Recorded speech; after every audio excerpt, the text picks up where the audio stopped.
Alright, what's up, VC? For this video, I thought I would do 3 of the biggest bands in my collection that I only have one album of. Please don't get mad at me. A lot of these bands I wasn't into when I was younger, and now my ear definitely craves to hear them, and I'm more of a fan now.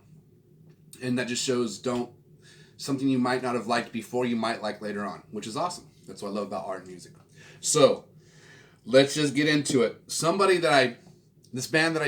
Reason I didn't like this band at first wasn't mainly, there's some of their songs I remember as a kid I kind of didn't dislike, but the one video this guy did with another singer called Dancing in the Street, where they're basically in their pajamas dancing around. As a kid, I was like, this is the worst fucking song in the world. Sorry for my language.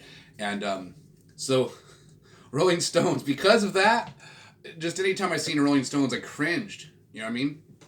So I only have this one album that a friend, I think, gave to me. And he got it for $1 a long time ago.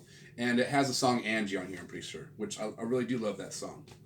I'm pretty sure it doesn't say the name of the songs in here. I'm almost positive it's on here. Yes. Last song on the first side. So, what's up? Original pressing. Real good condition. Well, decent condition. Might have to get a better version of this one. It plays all right, though. It plays good. So anyways, that's the Rolling Stones. Now, they're an amazing band. I can't say anything bad about the Stones. They're fucking legendary. It's just when I was younger, they didn't get to me. That video was like disgusting. I still have nightmares about it. Look at Dancing in the Street. No, it's freaking the worst video and song of that. It's horrible. If you like it, that's fine. I've loved tons of songs where my friends are like, dude, put on something different. We're on tour. You're not driving. This is torture. Hey, I can't help it. You know what I mean? Can't help it. I like the Ritz. That dude throws some mean raps. Okay? All right. The next. And this is the Beatles. I only have one album, the White Album. The main reason I had this when I was a kid because Clapton was on this, and it has a song While My Guitar Gently Weeps. And Helter Skelter. Whole album's really good. But as a kid, the Beatles were like, just, couldn't get into it. Luckily my dad was so awesome, and he was such an amazing person and very intelligent. He got me Sgt. Pepper's Lonely Hearts Club Band when I was real young. And I'm like, I don't even like the Beatles. What's the deal with this? And he's like, this album is a game changer. You gotta, he was, not, I don't think he said it, but he was trying to make the point, like, it's as big as a game changer as Dark Side of the Moon in a totally different way. Musically and production-wise, songwriting, it's the Beatles. But as a kid, I was like, I could kind of hear all the horns. I was like, wow, there's a lot of horns. But I didn't get to it till it was like, what really floored me was when I was a little kid, worshiping Kurt Cobain, the Nirvana master. And they asked Kurt Cobain, who's your biggest influence, for songwriting, who's your big influence? And one of the first bands he would always name was the Beatles.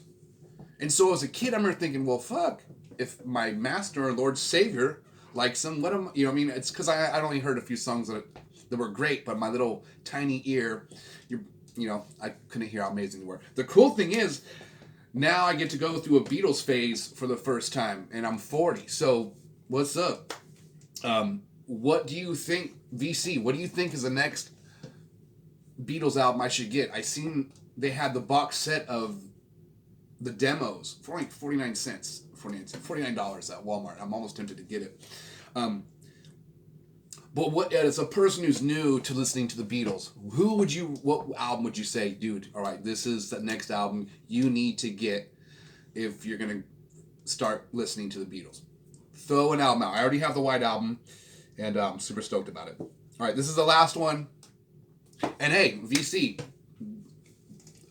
what are 3 albums, 3 big bands that you might only have one album? It's hard to do in a collection because most of us have more than one, any artist we usually have more than one album.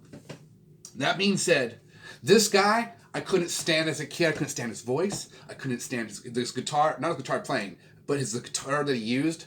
I couldn't stand, it was the ugliest looking guitar I'd ever seen in my life. I loved the SGs. That was my first love. Maybe Strat second. But the Telecaster, which I love now, I could not stand as a kid. It was the ugliest looking guitar. And who always played the damn Telecaster? The damn Boss. Okay? I love Bruce Springsteen now. I only have one album, and I need to get some more of his stuff. I don't really know what to get.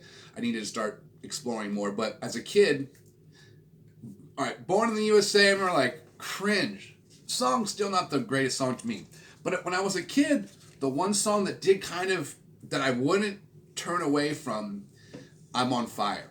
And it's funny, because the song, I love the song now. There's a live version on YouTube. Anyway, any version of that song is awesome.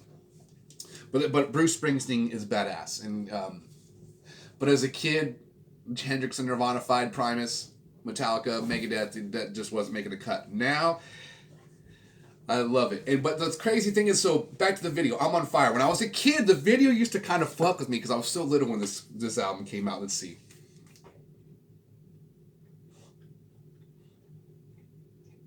'81? Wow. Yeah, okay. Is it 81 or 84?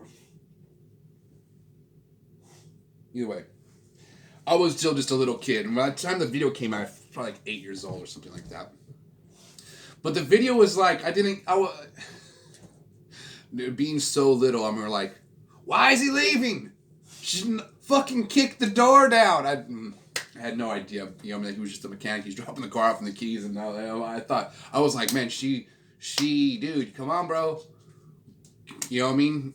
She wants you to come inside the house. You know what I mean? At least that's what I thought as a little kid. So anyways, not even knowing anything about the lyrical content, really.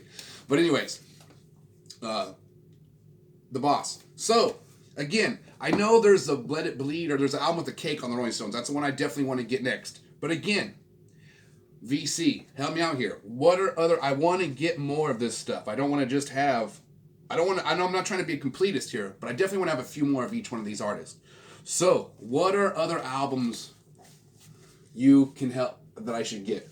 And that are definitely the must-have if you're going to get into this artist. You don't have to have the whole thing, but you're like, all right, the top 3. Help me out here. Maybe top 5. And so anyways, this episode went longer. Let's just face it. Every one of my episodes is going to go over than what I intended to because I'm a total talker, rambler. But that's what's awesome about the VC. You guys actually watch some of these videos and comment, and that's super awesome. I'm going to make a list of all the other videos, all the other channels you should go check out. But once you subscribe to one, your algorithm will go quick. And anyways, I woke up this morning just watching some of the episodes, and man, it's a cool way to start the day off instead of watching... I don't know what you do I usually have coffee and music, and now I'm throwing in some VC. So if maybe you're just watching the news in the morning, switch it up to some VC. That's a lot more. It's a lot better. So anyways, what's up, vinyl community? I don't know if I'm doing this. There it is. All right, guys. Lates, stay positive, like and subscribe, and play lots of vinyl. You're awesome.